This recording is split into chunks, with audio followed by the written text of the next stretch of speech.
विवाह की रस्में अभी चल ही रही थी कि विनय के पिताजी सुरेश को एक बार फिर दिल का दौरा पड़ गया। माधुरी अपनी देवरानी कमला को विवाह का दायित्व सौंपकर सुरेश के साथ अस्पताल चली गई। विनय के चाचा महेश तथा रिया का भाई कमलेश भी उनकी सहायता के लिए उनके साथ गए थे।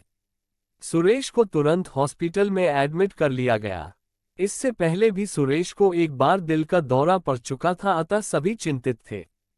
हंसी मजाक का दौर थम चुका था तथा विवाह की अन्य रस्में भी औपचारिक होकर रह गई थीं। कंगना खिलाने की रस्म चल रही थी। रिया की भाभी अपना रोल बखूबी निभाते हुए संजीदा हो आए माहौल को खुशनुमा बनाने का प्रयास कर ही रही थी कि रिया की दादी के स्वर सुनाई पड़े, जो वह विवाह में सम्मिलित होने आई थी। अपनी बहन से कह रही थी, मैं तो पहले ही कह रही थी कि बिना लग्न के विवाह करना शुभ नहीं है, परंतु आज के लोग न तो जन्मपत्री मिलाने में विश्वास करते हैं और न ही शुभ नक्षत्रों की परवाह करते हैं। भुगतना तो अब बेचारी रिया को ही पड़ेगा। मान जी, आज के युग में विवाह जन्म कुंडली मिलाकर नहीं, ब्लड ग्रुप और आचार विचार को ध्यान में रखकर करना चाहिए। वैसे भी जन्म कुंडली मिलाने मात्र से ही तो विधि का विधान टल नहीं जाता। राम और सीता जी का भी जन्म कुंडली मिलाकर विवाह हुआ था।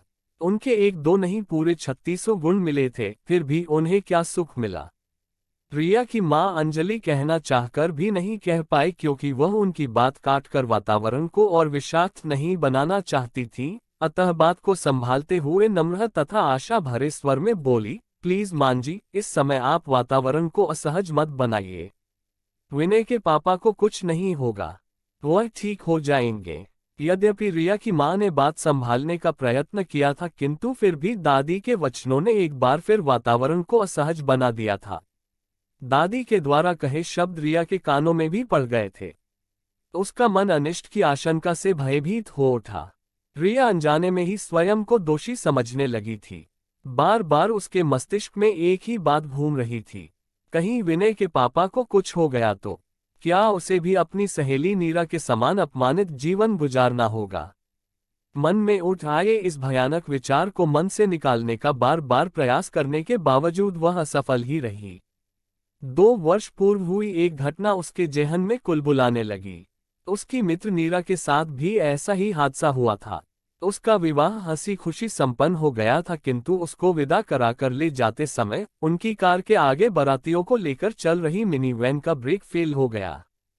काफी प्रयास के बावजूद भी ड्राइवर तीव्र गति से चलती वैन पर अपना संतुलन खो बैठा और वैन एक पेड़ से टकरा कर रुक गई। उसमें बैठे 2 लोगों की तत्काल मृत्यु हो गई थी तथा अन्य 4 घायल हो गए थे। उनमें से एक ने अस्पताल पहुंचते पहुंचते दम तोड़ दिया था। नीरा के ससुराल वाले काफी रूढ़िवादी और अंधविश्वासी थे, अतः इस घटना का सारा दोष सहेली के ऊपर मढ़कर उसे अशुभ बताते हुए उसे उसके घर छोड़ गए। नीरा ब्याहता होकर भी कुंवारी रह गई। एक मनहूस पल ने उसकी सारी आशाओं आकांक्षाओं का खून कर दिया। रिया ने नीरा के पति को समझाने का प्रयास भी किया था, किंतु असफल रही, क्योंकि नीरा का पति माता पिता की इच्छा के विरुद्ध कुछ भी निर्णय ले पाने में असमर्थ था। आज उसके साथ भी ऐसी ही स्थिति आई है, लेकिन इसमें उसका क्या दोष है। विनय के पापा पहले से ही दिल के मरीज हैं, इसीलिए उन्होंने उसके पापा से उनके शहर में आकर विवाह करने को कहा था, क्योंकि डॉक्टर ने उन्हें ज्यादा परिश्रम और चिंता करने से मना किया था।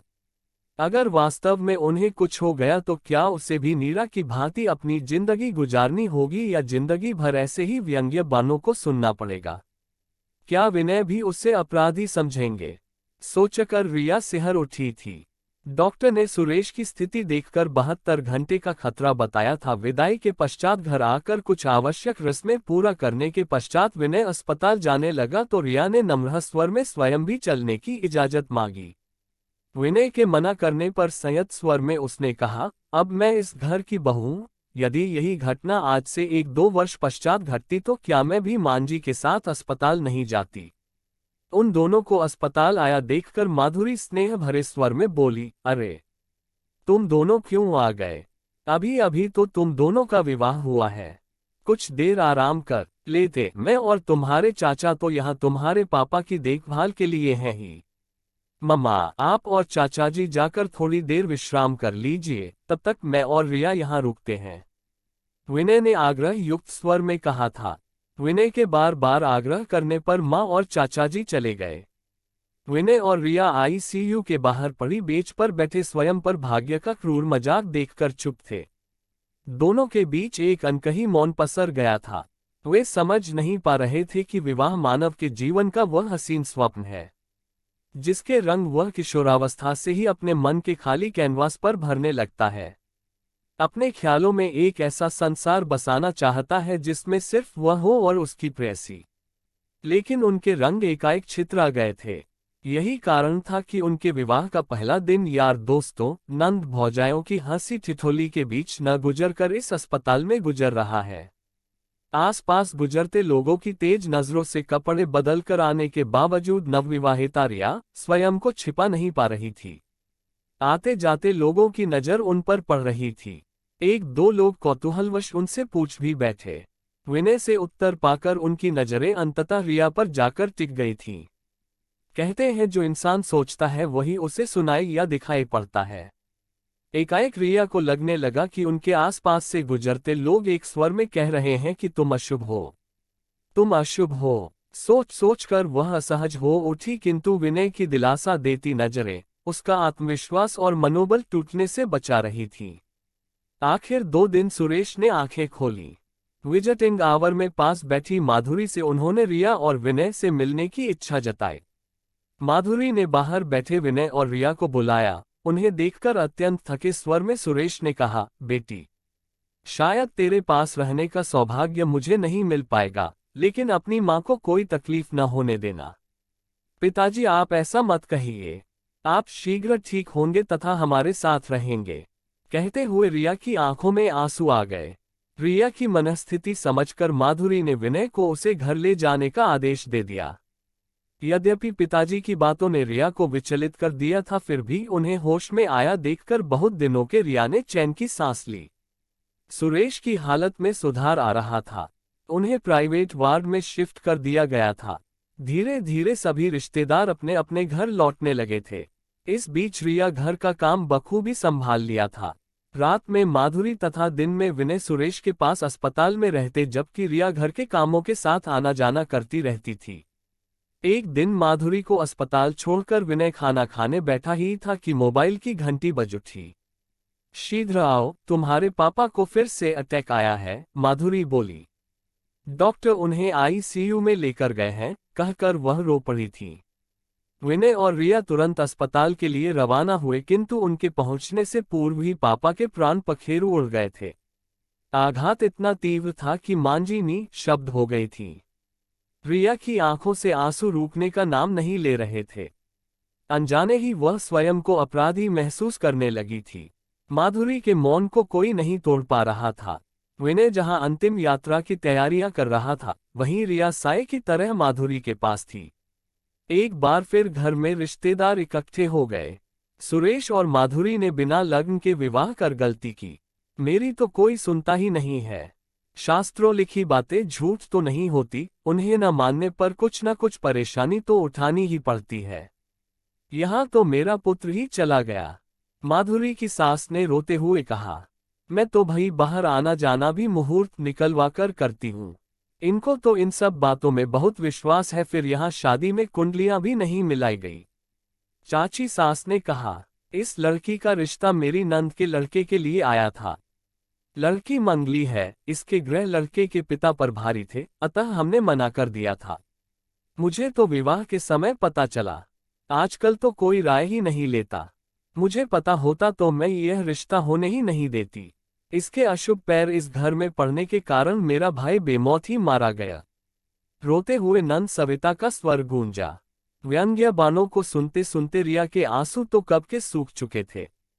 कहते हैं कि इंसान की सहने की शक्ति अद्भुत होती है। जो रिया अपने माता पिता की छोटी से छोटी बात पर आफत मचा डालती थी, वही आज शांत और नीच शब्द लोगों के वचनों को सुन रही थी। ना जाने क्यों उसे लग रहा था कि लोग चाहे कितने ही आधुनिक बनने का ढोंग कर ले, लेकिन उनकी मानसिकता आज भी सदियों पुरानी ही है। माधुरी का मौन अपनी सास और नंद के शब्दों को सुनकर टूट गया। वह रोते हुए बोली, माँ, दीदी, बस भी कीजिए। आप इस लड़की को क्यों दोष दे रहे हैं? इसके लिए अशुभ शब्दों का प्रयोग मत कीजिए। मान जी, आज से 30 वर्ष पूर्व सुरेश और मेरे प्रेम को स्वीकृति देते हुए आपने हमारा विवाह भी बिना जन्मपत्री मिलाए करवाया था। फिर आज ऐसी बातें क्यों? क्या हमने सुखी वैवाहिक जीवन नहीं व्यतीत किया? सुरेश आपके पुत्र, दीदी के भाई थे तो मेरे पति और विनय के पिता भी तो थे। हमें भी उतना ही दुख है जितना कि आपको। जन्म और मृत्यु पर किसी का वश नहीं है। हमारे भाग्य में उनका साथ बस इतना ही था। क्या आपकी बेटी के साथ ऐसा होता तो भी क्या आप इस अंधविश्वास को मानती? माँ जी, दीदी जी, क्षमा कीजिएगा, इस घटना के लिए न मैं किसी को दोष दूंगी और न ही किसी को देने दूंगी। अरे, हम तो भूल ही गए थे कि भाई से ही मायका होता है। जब भाई ही नहीं रहा तो मायका कैसा? हम यहाँ अपनी बेइज्जती कराने नहीं आए हैं, समझा ही तो रहे हैं। अभी भी नहीं समझी तो भुगतोगी, कहकर सविता इधर उधर देखने लगी। माधुरी को चुप पाकर सविता ने एक बार अपने भाई महेश और भाभी कमला की ओर देखा। वहां भी कोई प्रतिक्रिया न पाकर अपने पति निरंजन की ओर देखते हुए अपनी बात मनवाने की कोशिश में पुनः बोली, चलो जी चलो, दे दी सांत्वना, बेइज्जत होकर अब मैं यहाँ और नहीं बैठ सकती। अपनी धमकी के बावजूद इस समय किसी से भी प्रोत्साहन न पाकर अपमानित सी फुकार कर बोली, आज मेरी बातें तुम्हें अच्छी नहीं लग रही हैं, पर पछताओगे एक दिन। कहते हुए सविता ने एक बार फिर चारों ओर देखा। इस बार भी सबको चुप देखकर उसने अपने पति निरंजन को हाथ पकड़कर उठाया तथा कभी न आने की धमकी देती हुई चली गई। इसी के साथ ही लोगों की फुसफुसाहटें बंद हो गई। रिया की आंखों में सूखे आंसू एक बार फिर बह निकले तथा वह माधुरी की गोदी में सिर छिपाकर रोने लगी। रो मत मेरी बच्ची, इन सब व्यर्थ की बातों को दिमाग से निकाल दे, इसमें तेरा कोई दोष नहीं है। कहते हुए माधुरी की आंखों से भी आंसू बहने लगे थे। रिया माधुरी के प्रेम से सने शब्दों को सुनकर जी उठी थी। सचमुच मांझी महान है, तभी तो उन्होंने अपनी सास और नंद के वचनों को काटकर व्यर्थ की परंपराओं, अंधविश्वासों को नकारकर उसे नया जीवन दे दिया। उसका मन उनके प्रति अपार आदर और श्रद्धा से भर उठा था। दोस्तों, ये कहानी अगर आपको अच्छी लगी हो और हमारे चैनल पर पहली बार आए हैं तो सब्सक्राइब कर बेल आइकन जरूर दबाएं ताकि हमारे नए वीडियो का सूचना आपको तुरंत मिलती रहे। धन्यवाद।